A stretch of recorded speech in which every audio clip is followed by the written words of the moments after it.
En Côte d'Ivoire, il suffit de prononcer des paroles qui ne vont pas dans le même sens que le gouvernement ivoirien pour goûter à la maca.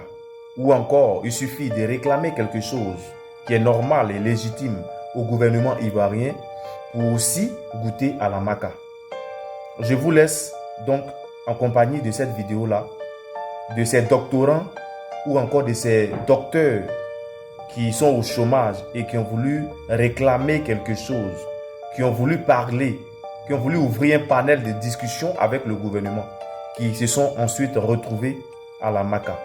Regardez, commentez, surtout publiez, republiez surtout et partagez. En décembre 2022, 46 docteurs manifestent devant la primature à Abidjan.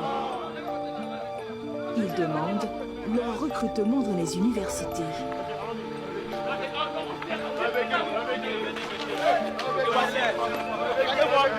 Ils seront interpellés, placés en garde à vue, puis déférés. Je veux simplement dire à tous mes parents au travers de ce message, au travers de cette vidéo, que si nous ne faisons rien aujourd'hui, notre demain sera plus pénible que ce que nous vivons aujourd'hui.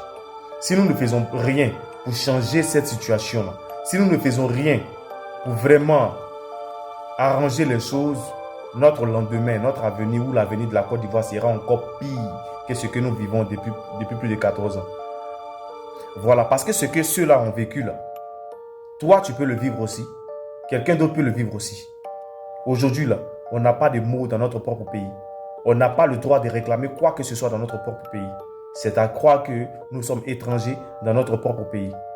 Donc dorénavant, sachons faire nos choix. De ceux qui vont diriger nos pays là, sachons faire nos choix. On ne veut plus d'étrangers, c'est pas mauvais en soi. C'est normal, c'est notre droit. On veut un Ivoirien à la tête de notre pays. Privilégions nos frères et sœurs, donnons de la valeur à nos frères et sœurs, c'est tout. Nous souffrons, nous souffrons énormément. En tout cas, vive la paix en Côte d'Ivoire.